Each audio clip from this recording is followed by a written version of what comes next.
futures or options in crypto? It's uh, it's the big question on a lot of new traders' minds, isn't it? It really is, and you hear that saying sometimes. I think it's from an Indian trader. Yeah.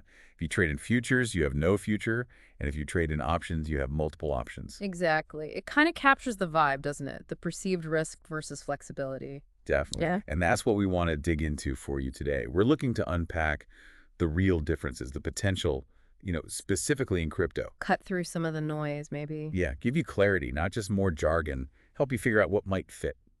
And understanding these tools, how they work in crypto's, well, unique environment, that can be a real edge. It's about potentially boosting gains, sure, but also managing that wild crypto risk. Right. And our guide for this is actually a YouTube video. It's from Pushkar Raj Thakur. He's a stock market educator. Okay. He explored futures and options on the Delta Exchange India platform, focusing on their crypto side. So we're pulling out the key takeaways from his analysis for you.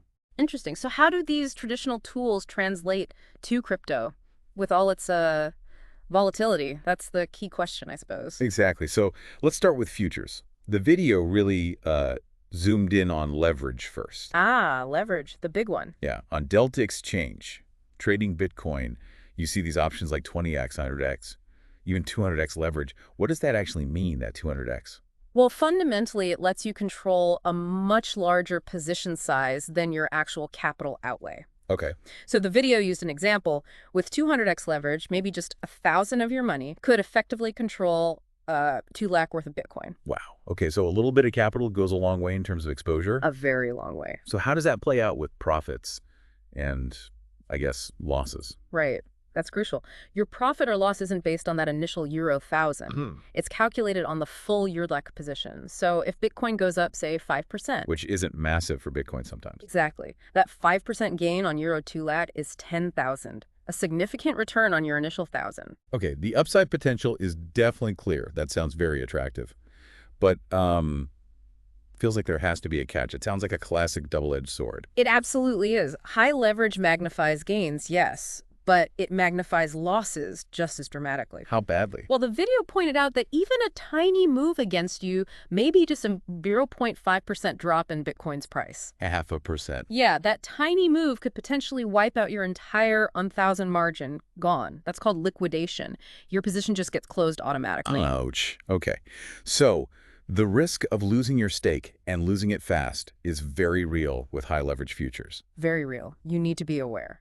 So according to the source, when do futures actually make the most sense then? The suggestion was they really shine when the market has strong momentum, a clear, strong trend. Because the leverage then works for you, amplifying those trend-following gains. Precisely. If you catch a strong move, futures can be quite powerful. Got it.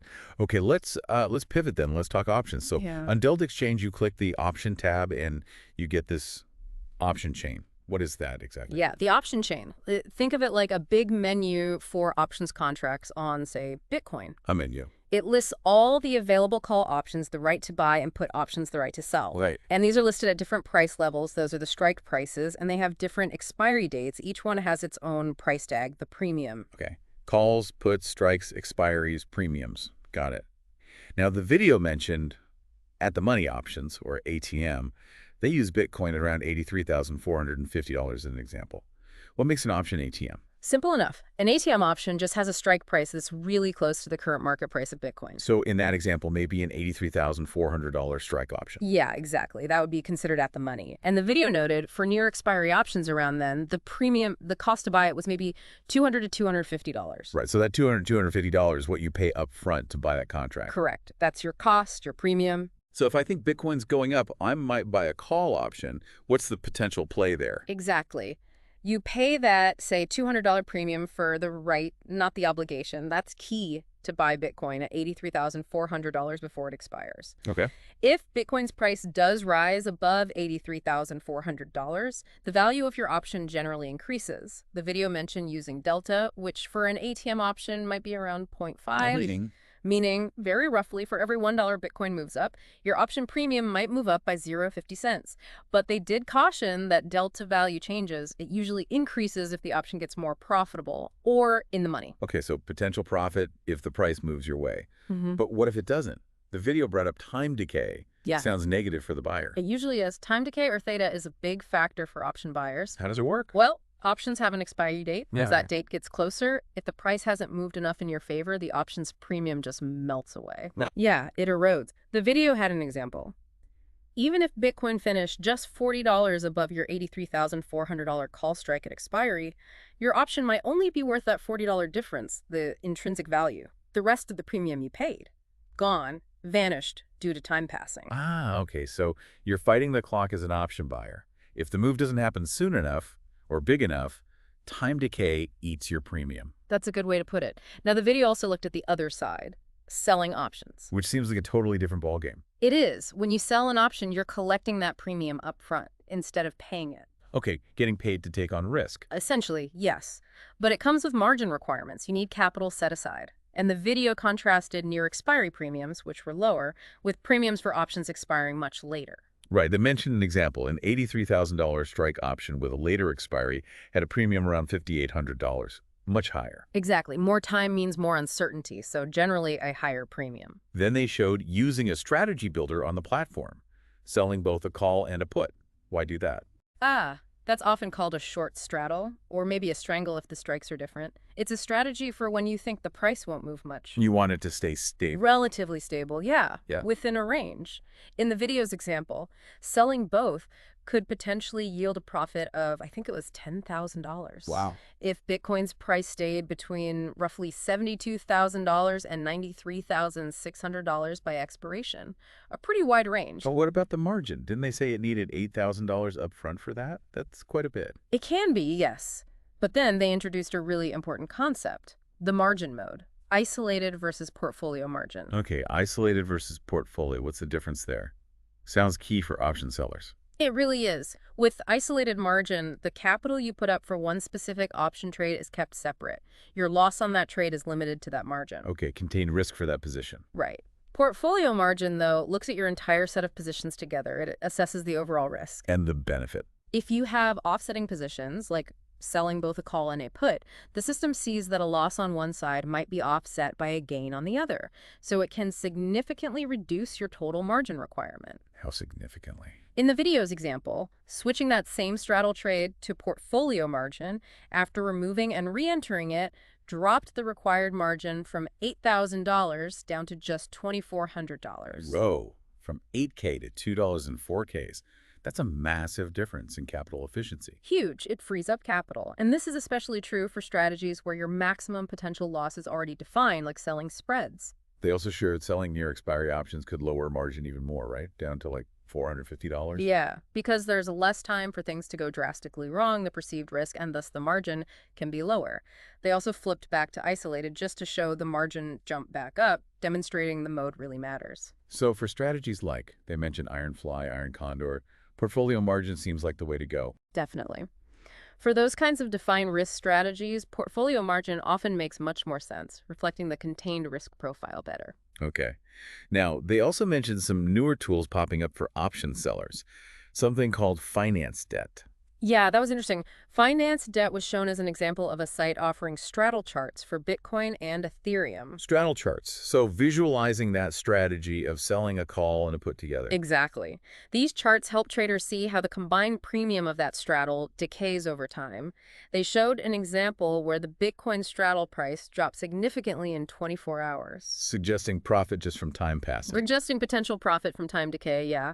And they noted the margin requirement for holding that short straddle might only be around $1,500 in that case. So profiting from theta decay. But they added a note of caution too, didn't they? Yes, very important. While the overall price move might be small by expiry, big intraday swings in Bitcoin's price can still mess with the profitability of a short straddle. It's not always a smooth ride down based just on time. Right, real-world trading is never quite that simple. Okay, so let's recap the option side a bit. Selling options looks good in sideways or low volatility markets, aiming to collect decaying premium. Correct. Capitalizing on theta. Whereas buying options, or maybe just trading futures, Seems better if you expect a big directional move, maybe driven by news, That's the general idea, yes. And the video really emphasized how crypto markets react strongly to news and events. like Fed meetings or major announcements. Exactly. Those events can cause huge volatility spikes, which makes selling options much riskier at those specific times. You don't want to be short options when the price suddenly rockets or tanks. Makes total sense. Wow, okay, this has been a great breakdown, really pulling the core ideas from that video on futures versus options in crypto. Now, for you listening, if you're thinking, okay, I want to explore this more, what resources did the video mention? Well, they said there'd be a link to the Delta Exchange India platform itself, likely in the video description or comments, for checking out the trading environment. And they also brought up algo trading for crypto, mentioned a platform called Algo Rooms. Algo trading, automated strategies. Yeah. Apparently, Algo Rooms has a beta version out, and they were offering free access to it for a limited number of users. Free beta access to algo software. That sounds pretty appealing for someone wanting to test automation. Could be. They also mentioned a free Telegram group. What's in the group? Trading signals, educational stuff, insights into system trades, market setups for crypto, basically a community and info resource. Okay, free software access, free Telegram group. How do people get access? According to the video, you need to fill out a Google form. The link for that form should also be in the video's description or pinned comment section. And they stress these resources are currently free. Excellent. So lots to potentially check out there. So for you, the listener, maybe take a second now. Think about everything we've discussed, the leverage in futures, the risks, the time decay in options, the margin differences, the market conditions. Which approach feels like it might resonate more with your own style, your own tolerance for risk? Yeah, it's definitely food for thought. And that leads us maybe to a final thought for you to chew on. We've talked about futures or options, but given how dynamic crypto is, Yeah. and how futures and options have such different characteristics, different leverage, different risk profiles, could a blended approach be useful? Using both strategically. Maybe using futures for strong trends, options for range-bound periods, or even combining them in more complex strategies. Could mixing them offer a more adaptable way to navigate the different phases of the crypto market? Interesting. Combining the tools instead of choosing just one. Definitely something to ponder. Worth considering the possibilities for sure. Absolutely. Well, thanks for diving deep with us today into crypto futures and options. My pleasure. Lots to think about. Indeed. Until next time.